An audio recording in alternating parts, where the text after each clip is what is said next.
Pak Prabowo sebelumnya bicara dengan Pak Jokowi begitu sebelum pertemuan dengan Bu Mega ini? Saya rasa enggak ya. Ini kan pertemuan silaturahmi boleh dengan siapa aja.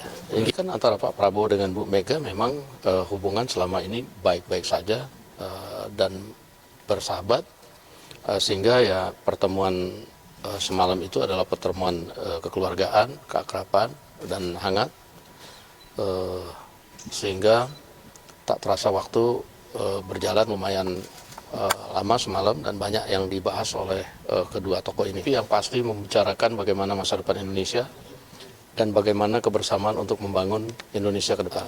Ditemenin oleh Pak Sugiono, ditemenin oleh Pak Ahmad Muzani, Pak Prasetyo Hadi, Letkol Teddy, Pak Aris Marsudianto. Di sana ditemenin oleh Pak Budi Gunawan dan beberapa yang lain. Pak Prabowo sebelumnya bicara dengan Pak Jokowi begitu sebelum pertemuan dengan Bu Mega ini? Saya rasa enggak ya. Ini kan pertemuan silaturahmi boleh dengan siapa aja.